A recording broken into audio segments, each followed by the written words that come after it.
everyone, welcome back to another Featured Friday here at Let's Go Geo. On Fridays, I show you some cool feature. A lot of times it's a hand sample, a rock, a mineral, a crystal, something that I have in my collection or that I found.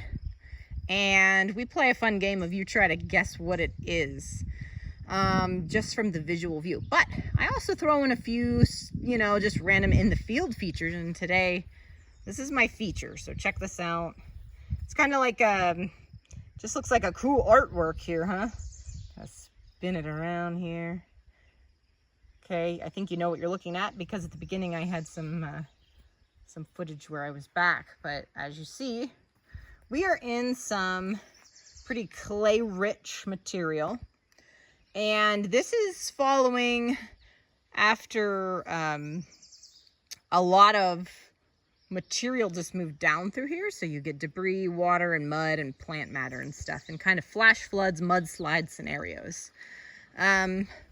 So what we have are these features, and the first thing is we need to know what these features are. I have talked about them here at the channel, so maybe you picked it up, but if not, maybe you've seen it elsewhere. So one, do you know what these are called? And then two, do you know how to tell the direction of the movement of the material, the water and its debris? But what was the direction of movement of water just by looking at these? It's true, you can tell that. You might have seen these if you've done a lot of exploring, a lot of touring around Utah, and you've checked out rock formations and geology there. You might have seen these where, again, like if you look right here, this is just mud, right? I can destroy this if I want to. It's just clay-rich mud. So those could be quickly destroyed by anything going over them or whatnot. But sometimes they actually get preserved. And when they get preserved, they look nearly identical to this. So it's very cool. And it tells us a lot about the ancient environment. We know, see my dog's, he's walking through, pawing at it, kind of destroying it here. But if it gets preserved, it's going to be hard as rock. So this is literally something you can find in rock units. And it looks, like I said, almost identical. And it tells us a lot. It tells us that there was water flowing at that particular region. And like I said, we can actually tell a lot about the type of water, as in the type of environment. So we can know if this was a tidal flat environment versus lake environments versus river environments, things like that. And approximately like where and what was going on. So in this case, what do you think's going on here? What are these called? And like I said, what does this tell? How can we figure out the direction? Because I have other information now that can tell me the direction of this, right? But if I'm looking in if I just find this on a rock surface here and it looks just like this, but it's hard as rock, how do I know? Like, I don't even know what, I have to figure out the orientation of the rocks and I don't have the other information to tell me what was there millions of years ago. So I have to infer this from the evidence, and these tell us a lot. So check these out. They're very cool features too.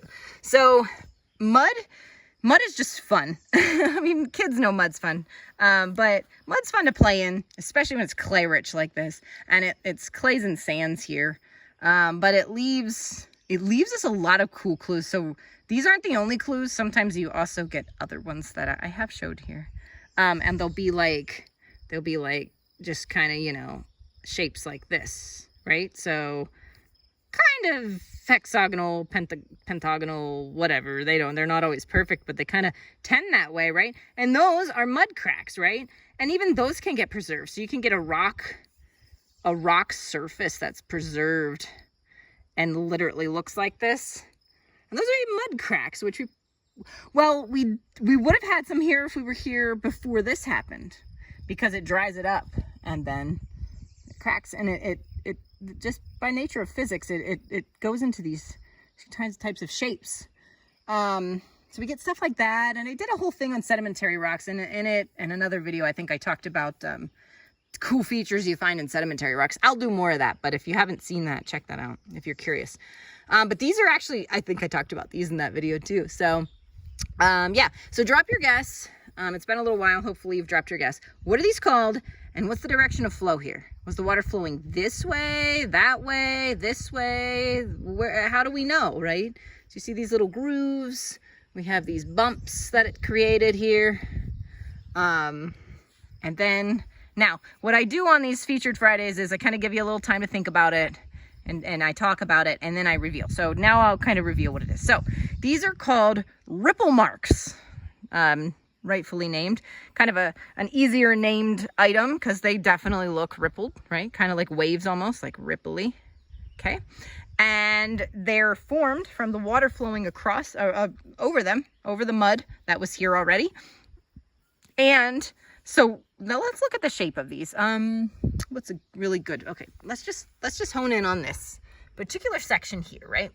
So if you had to draw this shape, so you see that right here, they're kind of going sort of up and down and up and down and up and down, right? Those are the ripple marks.